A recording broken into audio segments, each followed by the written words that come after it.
Le coffre de marin. Naturellement, je me hâtais de raconter à ma mère tout ce que je savais, comme j'aurais peut-être dû le faire longtemps auparavant. Nous comprîmes tout de suite que nous nous trouvions dans une situation difficile et périlleuse. Une partie de l'argent du vieux boucanier, s'il en avait, nous revenait de droit, mais selon toute probabilité, ses camarades, particulièrement les 2 spécimens que j'avais vus, Chien Noir et le mendiant aveugle, ne seraient pas disposés à renoncer à leur butin pour payer les dettes du mort. Si, me conformant à l'ordre du capitaine, je partais à cheval sur le champ pour prévenir le docteur Livesey, je laissais ma mère seule et sans protection, chose que je ne pouvais pas envisager. Finalement, l'idée nous vint de partir tous les 2 pour aller chercher de l'aide au hameau voisin. Aussitôt dit, aussitôt fait. Sans attendre davantage, nous sortîmes en courant, nu-tête, dans la nuit tombante et dans le brouillard glacial. Le hameau, invisible depuis l'auberge, était à peine à quelques centaines de yards de distance, de l'autre côté de la baie suivante. Nous fîmes le chemin en quelques minutes. Pourtant, nous nous arrêtâmes sur la route à plusieurs reprises pour nous prendre par la main et écouter. Mais nous n'entendîmes rien d'anormal. Les chandelles étaient déjà allumées quand nous atteignîmes le hameau, et je n'oublierai jamais combien je fus réconforté par la vue des lueurs jaunes qui brillaient aux portes et aux fenêtres. Il n'y eut pas une âme pour accepter de revenir avec nous à l'amiral Benbow. Le nom du capitaine Flint, que je ne connaissais pas, était familier à quelques-uns d'entre eux et engendrait une véritable terreur. On dit que la lâcheté est contagieuse, mais par ailleurs, la discussion peut enhardir. Quand chacun eut dit son mot, ma mère entama un discours. Elle ne voulait pas, déclara-t-elle, perdre de l'argent qui appartenait à son pauvre enfant sans père. « Si aucun de vous n'ose nous accompagner, poursuivit-elle, Jim et moi, nous serons plus courageux. Nous allons retourner à l'auberge par le même chemin, et grand merci à vous tous, gros lourdeaux, poules mouillées que vous êtes. Nous ouvrirons ce coffre, même au péril de notre vie. Prêtez-nous donc ce sac, je vous prie, Madame Crossley, pour emporter l'argent qui m'est dû. » Naturellement, je dis que j'irai avec ma mère et, naturellement, tous se récrièrent contre notre témérité. Mais même alors, pas un n'offrit de venir avec nous.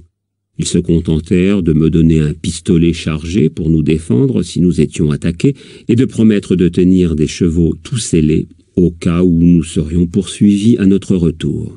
En outre, un jeune villageois devait partir immédiatement chez le docteur et en ramener des hommes armés. Mon cœur battait à tout rompre quand nous repartîmes tous les 2 dans la nuit froide pour entreprendre cette dangereuse expédition. La pleine lune commençait à se lever et son disque rougeâtre apparaissait derrière les couches les plus hautes du brouillard. Nous nous glissâmes le long des haies, en silence, et le plus vite possible. Enfin, sans avoir rien vu ni entendu qui vînt augmenter nos craintes, nous atteignîmes à notre grand soulagement la porte de l'amiral Benbow que nous refermâmes sur nous.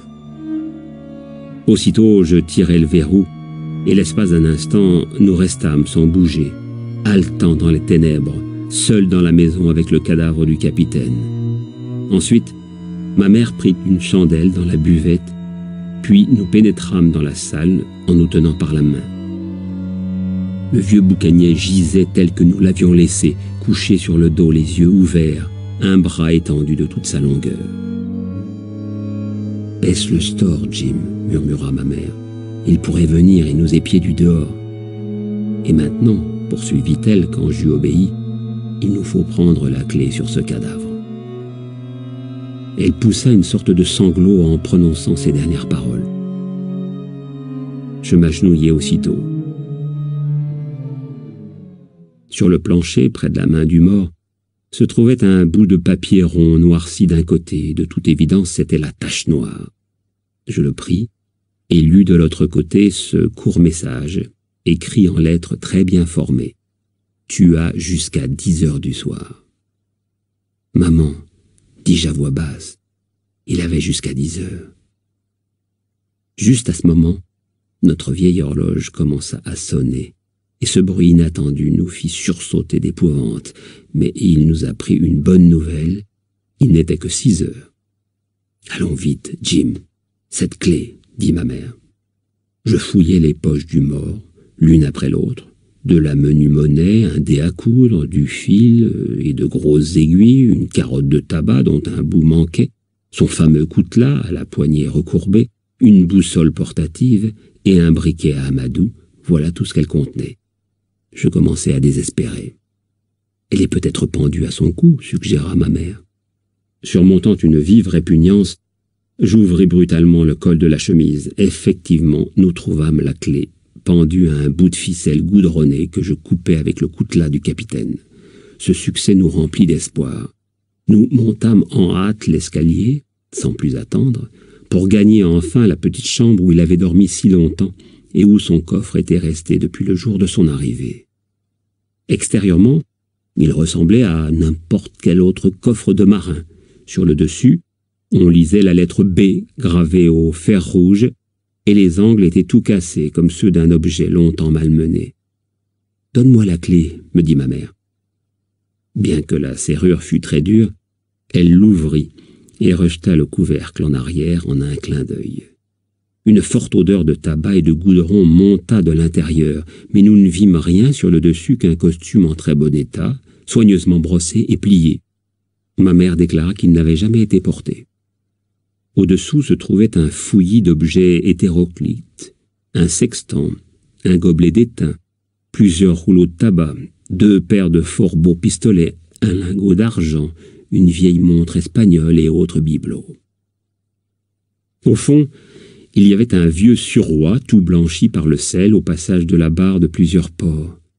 Ma mère le retira d'un geste impatient, et nous vîmes, devant nous, les derniers objets du coffre. Un paquet, enveloppé dans de la toile cirée, contenant sans doute des papiers, et un sac de toile qui, au toucher, fit entendre le tintement de pièces d'or. « Je montrerai à ces coquins que je suis une honnête femme, dit ma mère. Je vais prendre mon dû, pas un liard de plus. Ouvre le sac de madame Crossley. » Sur ces mots, elle entreprit de tirer du sac du capitaine le montant de sa dette pour le mettre dans celui que je tenais. L'opération fut longue et difficile car les pièces de monnaie provenaient de tous les pays et avaient toutes les dimensions. En outre, les guinées se trouvaient en assez petit nombre et ma mère ne pouvait faire son compte qu'avec celle-là. Quand nous eûmes fait la moitié de notre tâche, je la saisis brusquement par le bras, car je venais d'entendre, dans le silence de la nuit glaciale, un son qui me remplit d'angoisse, le bruit du bâton de l'aveugle heurtant le sol de la route gelée. Il ne cessa pas de se rapprocher tandis que nous restions figés sur place, retenant notre souffle. Il y eut un coup sec contre la porte de l'auberge. Ensuite, le misérable qui essayait d'entrer tourna la poignée et secoua le verrou. Puis, le silence régna pendant un bon moment, à l'extérieur comme à l'intérieur. Enfin, le bruit du bâton heurtant le sol recommença, et à notre grande joie s'éloigna lentement pour s'éteindre dans le lointain. « Maman, dis-je alors, prends tout et allons-nous-en. » Mais ma mère, en dépit de sa frayeur, ne voulut pas consentir à prendre plus que son dû tout en refusant obstinément de se contenter de moins. Elle me dit qu'il n'était pas encore 7 heures, qu'elle connaissait ses droits et qu'elle entendait les obtenir. Pendant qu'elle discutait ainsi avec moi, un léger coup de sifflet retentit à une bonne distance sur la colline. C'en fut assez, et plus qu'assez pour nous deux. « Je vais emporter ce que j'ai là, » dit-elle en se levant d'un bond. « Et moi, je prends ceci pour arrondir la somme, » ajoutai-je en saisissant le paquet de toile cirée. Un peu plus tard, nous descendions l'escalier à tâtons, laissant la chandelle près du coffre vide. Après quoi, nous ouvrîmes la porte et battîmes en retraite. Il était grand temps. Le brouillard se dispersait rapidement. La lune éclairait déjà les hauteurs. Il ne subsistait plus qu'un très mince voile de brume tout au fond du vallon et autour de l'auberge pour cacher les premiers pas de notre fuite. Bien avant d'être à mi-chemin du hameau, à peine au-delà du pied de la colline, nous serions obligés d'avancer au clair de lune. Mais ce n'était pas tout. En effet, un bruit de pas nombreux parvenait déjà à nos oreilles, et quand nous eûmes jeté un coup d'œil dans leur direction, nous vîmes approcher très vite une lumière qui se balançait de ci de là. L'un des arrivants portait une lanterne. « Mon petit, dit ma mère brusquement, prends l'argent et sauve-toi, je vais m'évanouir. » C'était la fin pour nous deux. Comme je maudis la lâcheté de nos voisins, comme je reprochais à ma pauvre mère son honnêteté, sa cupidité, sa témérité passée et sa faiblesse présente. Fort heureusement, nous étions déjà arrivés au petit pont, et je l'aidais à gagner le haut de la rive en chancelant. Là, elle poussa un soupir, puis s'affala sur mon épaule. Mais je réussis à la traîner jusqu'au bas de la rive, puis à l'engager un peu sous l'arche du pont. Il me fut impossible de la tirer plus avant, car la voûte étant trop basse, je ne pouvais m'y glisser qu'en rampant. Il nous fallut donc rester là, ma mère presque entièrement à découvert, et tous deux à portée de voix de l'auberge.